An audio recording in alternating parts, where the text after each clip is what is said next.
Hello प्यारे बच्चों, welcome to college mentor. आज की इस वीडियो लेक्चर के अंदर हम जो हमारा प्राइम पावर मॉडुलाई का टॉपिक चला हुआ था उसके अंदर एक थ्योरम रिमेनिंग्स है और इसके अंदर ही हम आर्बिट्रेरी मॉडुलाई का टॉपिक भी पढ़ेंगे। ठीक है, तो let A be an odd integer. जो ए है वो क्या है? Odd integer. तो then A belongs to Q2 में। तो यहाँ पे फर्स्ट पार्ट ये प्रूव करना है, एक इस ओड इंटीजर है तो Q2 में करेगा, सेकंड में Q4 में है तो if and only if A congruent modulo 4 होगा, थर्ड में if E greater than equal to 3 तो then A belongs to Q2 की power E, if and only if A congruent 1 modulo 8 हो जाएगा। ठीक है, तो वी हैव U2। अब देखो, मैंने आपको पहले सिखाया था ना U2 निकालना। क्या होगा? जिसके साथ GCD 1 और जो इसके डिवाइजर हो, तो U2 में क्या आएगा? 1 आएगा। U4 में क्या आएगा? 1 और 3 दोनों के साथ GCD 1 आ जाएगी। ठीक है, तो Q2 में कौन सा आएगा? इसका स्केयर करो, वो इसी में जाना चाहिए 1। ठीक है, अब इसका स्केयर यहाँ पे 1 3 कर रहे हैं तो क्या आ जाएगा? 1 तो आ जाएगा इसमें। 3 का स्केयर 9, 4 का 5 नहीं है ना, तो यहाँ पे भी 1 आ जाएगा। ठीक, अब देखो इसके अंदर नाउ ए इज ओड। ए क्या है? ओड। तो सो ए कॉन्ग्रुएंट 1 मॉडुलो 2। ठीक है, इस चीज को मैं ये लिख सकता हूं, ए इक्वल्स टू 1 इन U2 में। ए इक्वल्स टू 1 इन U2 में, जब इसका ए इक्वल्स टू 1 U2 में, स्केयर किस में है? U2 में, तो वहां पे ए किस में चला जाएगा? Q2 में चला जाएगा। फर्स्ट पार्ट प्रूव, सेकंड भी ऐसे ही कर दो कि ऑल्सो ए Q4 में क्या है? वो 1 है Q4 में। इसका स्केयर किस में जाएगा? U4 में। तो इसको मैं ये लिख सकता हूँ, इफ एंड ओनली इफ का यूज किया है क्योंकि रिपीट ही होगा ये। ए किसके इक्वल है? 1 इन U4 में। इस फॉर्म को मैं ये लिख सकता हूँ ना, कई बार यूज कर चुके हैं, ए कॉन्ग्रुएंट 1 मॉडुलो 4 आ जाएगा। सेकंड हमें यही प्रूव करना था, इफ एंड ओनली इफ लेके चले थे, दोनों पार्ट इसके अंदर प्रूव हो गए। अब मेन और थर्ड पार्ट जो हमारा क्या है, मोस्ट इम्पोर्टेंट पार्ट, ये एक हमने थ्योरम पढ़ी थी पीछे, आप देख लेना इस जो लेक्चर सीरीज है उसके अंदर ये वाली थ्योरम आपको दिख जाएगी, थंबनेल से ही पता लग जाएगा। ठीक है, वी नो दैट U2 की पावर ई किसके इक्वल है? Plus minus 5i, such that 0 आई की वैल्यू 0 से 2 की power e-2 for all E greater then 3। ठीक है, squaring the element of U2 की पावर। इसके एलिमेंट हमने क्या कर दिया? स्केयर किया, तो यहाँ स्केयर कर दी पॉजिटिव और कितनी? 5 2 की पावर आई। ठीक है, ये यहाँ तक चलेगा, इसमें ये नहीं आएगा, यहाँ पे इसको हटा लेना। ठीक है, तो अब यहाँ से सिंस 5 स्केयर कॉन्ग्रुएंट 1 मॉडुलो 8, क्योंकि 5 स्केयर किसका है? 1 मॉडुलो 8, तो एवरी एलिमेंट ऑफ Q2 की power E is congruent to 1 modulo 8। Q2 की पावर ई का हर एलिमेंट कितना दे रहा है? 1 एलिमेंट। तो इसको हम ये लिख सकते हैं, जो ए है वो इसका एलिमेंट है, तो ए कॉन्ग्रुएंट 1 मॉडुलो 8। क्या प्रूव करना था भाई? ये लेके जो ए है वो Q2 की पावर ई में हो, और क्या प्रूव कर दो? ए कॉन्ग्रुएंट 1 मॉडुलो। एक पार्ट प्रूव हो गया ना यहाँ से भाई। इसमें दिया हुआ था ए और हमने ये रिलेशन प्रूव करना था। अब दूसरा क्या है? Conversely let P be the set of element A in U2 की पावर ई। क्या आएगा? 1 3 5 2 की पावर e-1, और सच दैट कैसा? जिसमें ए कॉन्ग्रुएंट 1 मॉडुलो कितना हो जाए? 8। ये बात हमने ऊपर वाले में अभी प्रूव किया ना, तो वो लेके चले। ठीक है, देखो देन इसके अंदर क्या है? Number of element in P में कितने आएंगे?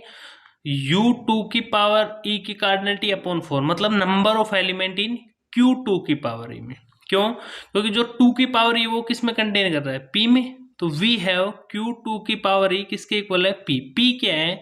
वो सेट है ए, वे एलिमेंट आएंगे जो U2 की पावर E की है और जो किस कंडीशन को सेटिस्फाई करे? ए कॉन्ग्रुएंट 1 मॉडुलो 8 के। ठीक है, तो हैंस ए किस में बिलोंग कर रहा है? Q2 की पावर ई में। कब? जब if and only if A congruent 1 modulo 8। यही थर्ड पार्ट हमें करना था। तो इसके अंदर देखो, हमारे पास इस थ्योरम को अप्लाई करने के लिए एग्जांपल्स हैं। Q8 हमने 1 लिया, Q16 1 और 19 लिया, Q32 1 9 17 और 25 ये लिया। ठीक है, आप इस थ्योरम को अप्लाई कर सकते हो, इस पे इजिली हो जाएगा, कोई प्रॉब्लम नहीं आएगी। ठीक है। अब हमारे पास नया टॉपिक है इसका आर्बिट्रेरी मॉडुलाई का, और लास्ट टॉपिक है। हमने एक एक थ्योरम्स, एक एक एग्जांपल्स, दोनों दो प्रोसेस थे, वो सारे प्रोसेस इसके अंदर डिस्कस किए हैं। अब इसका लास्ट टॉपिक डिस्कस करते हैं। देखो नेक्स्ट टॉपिक जो हमने बताया, लास्ट टॉपिक बचाया quadratic residue for arbitrary moduli. तो थ्योरम क्या है, let n equals to n1 into n2 into nk and so on nk where the integer ni are mutually co-prime. तो then a belongs to qn if and only if a belongs to qni for each i के लिए। बिल्कुल आसान से अभी जैसे theorem की थी ना, उसी तरह की है। इफ a किस में बिलोंग कर रहा है, qn में। qn में ये बात हमें पता है ना, जो un का कोई भी एलिमेंट उसका स्केयर वो, तो then a congruent s square modulo n for some s के लिए किसमें, un में। तो clearly a equals to s square for modulo ni, हर एक के लिए फॉर ईच i, क्योंकि जो s है वो किसमें है, un में, और sn की जीसीडी कितनी है, 1। तो सो s ni की जीसीडी कितनी होगी, 1 for each i 1 to k। ठीक है, तो therefore s belongs to uni for each i 1 to k। ठीक है, तो यहाँ पे un में है, uni में, तो मैं यहाँ से लिख सकता हूँ a equals a congruent s square modulo ni। जो s है वो किसका है, uni का फॉर ईच i, इसका स्क्वायर इसमें है, तो पक्का a किसमें जाएगा, qni में। बस यही डेफिनेशन बार बार यही डेफिनेशन यूज कर रहे हैं, कोई ज्यादा कुछ नहीं। un का कोई एलिमेंट उसका स्क्वायर करो, वो किसमें जाना चाहिए, uni में। तो uni का एलिमेंट लिया, उसका स्क्वायर किया वापस uni, तो वो किसका एलिमेंट हो जाएगा, qni का। तो अब a किससे लेके चले थे, qn से, किस में दिखा दिया, qni में। बिल्कुल इजी सी थ्योरम है, कोई प्रॉब्लम नहीं है। अब कन्वर्सली पार्ट देखो इसका, conversely suppose that a belongs to qni for each i 1 to k, तो then there exist element si belongs to uni such that a congruent si का स्क्वायर मॉडुलो ni। ठीक है, तो by Chinese remainder theorem there is an element s belongs to zn such that, किसका use कर दिया, Chinese remainder theorem का। ठीक है, इस चीज को यहाँ पे स्टार कर लेना, ये डिफरेंट चीज यूज हुई है अपनी पूरी यूनिट से। ठीक है, यहाँ पे बाय चाइनीज रिमाइंडर थ्योरम से इसका सॉल्यूशन बता दिया इसने, क्या लिया, s congruent si modulo ni for each i 1 to k के लिए। अब देखो a किससे लेके चले, qni से, वही सेम है ना, एक एलिमेंट uni में si मिलेगा, उसका स्क्वायर क्या होगा, उसी में जाएगा। इतना हो गया था ना। अब हमने चाइनीज रिमाइंडर से इसका सॉल्यूशन ले लिया ना, देन एस स्क्वायर किसके इक्वल हुआ, एस आई का square congruent A modulo N I for all I. तो so S square congruent A modulo N I, because जो मॉडुलो एन आई आर क्या है, को प्राइम। तभी तो होगा ना जब एन ए आई की जीसीडी 1 होगी, सॉरी एन आई ए की जीसीडी 1 होगी, तो एन ए की भी जीसीडी 1 होगी, वही रिजल्ट लग रहा है। तो यहाँ पे S square congruent A modulo N, तो सबके लिए है। तो जब भी ये हो गया, तो यहाँ से ए किस में चला जाएगा, qn में, क्योंकि ये n के लिए हुआ ना भाई। ये चीज मैंने बताई थी, जब एन आई की जीसीडी कोई भी हमारे पास नंबर ए उसके साथ 1 है, तो यहाँ से n की a के साथ भी जीसीडी कितनी होगी, 1, तो उसी से लिख दिया एस स्क्वायर किसके कॉन्ग्रुएंट ए मॉडुलो एन आई के। जब भी स्क्वायर वाला पार्ट वापस यूएन में चला जाए, तो a किस में है, qn में। a किससे लिया था, qni से, किसको दे दिया, qn को। तो ये हमारा पार्ट प्रूव हो गया। यहाँ पे थ्योरम थी कि जो a qn से लिया, if and only if a qni में। ठीक है, अब नेक्स्ट थ्योरम देखते हैं। दो इजी थ्योरम्स ही हैं, ज़्यादा कोई टफ नहीं है। Let a belongs to un, तो then a belongs to qn। अब तो समझ आ गई होगी un और qn का फंडा, बस स्क्वायर वाला पार्ट वापस un में जाना चाहिए, वो qn में होगा। If and only if a किस में लिया, qp में, for each odd prime p dividing n। Second part क्या है, a कॉन्ग्रुएंट 1 मॉडुलो 4, तो इफ 2 की power 2 divides n and a congruent 1 modulo 8 if 2 की पावर 3 डिवाइड्स n। ठीक है, अब देखो यहाँ we have a belongs to qn, तो if and only if a belong q p की पावर e कर चुके हैं, for each prime power p की power e in the factorisation of u, पहले कर चुके हैं। थ्योरम आप जाके देख सकते हैं इसके अंदर। तो यहाँ पे देखो किसके लिए था? फैक्टराइजेशन के लिए था ना यार भाई। ए क्यू एन में है तो ए किस में जाएगा? क्यू पी की पावर ई में। फॉर ओड प्राइम पी के लिए ए किस में है? क्यू पी की पावर ई में। तो इफ एंड ओनली इफ ए किस में होगा? क्यू पी में। पढ़ के आए हैं ना थ्योरम। तो ऑल्सो ए किस में है? क्यू टू की पावर ई में। इफ एंड ओनली इफ क्या लिख सकते हैं? A congruent one modulo of four ना।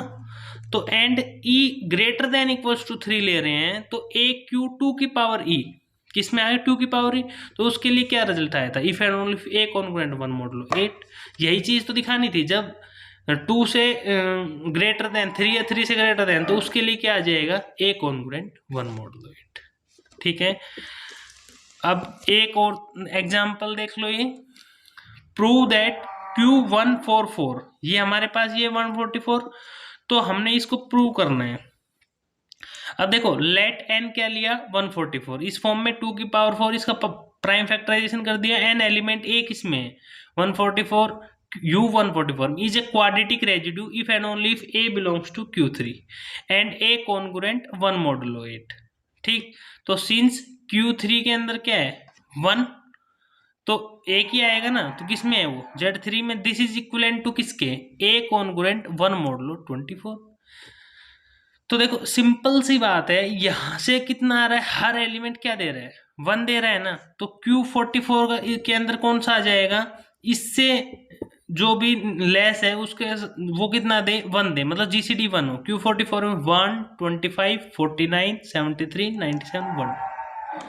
ठीक है, ये आप वैसे भी निकाल सकते हो चाहे इस तरीके से निकाल लो। ठीक है, तो ये हमारी कंप्लीट यूनिट हो गई है, unit number 2 analytic number theory की। Thank you so much for watching. यदि आपको ये वीडियो लेक्चर सीरीज अच्छी लगी हो तो वीडियो को लाइक करना, चैनल को सब्सक्राइब करना, ताकि हम इसी मोटिवेशन के साथ आगे भी वीडियो करते रहें। Thank you.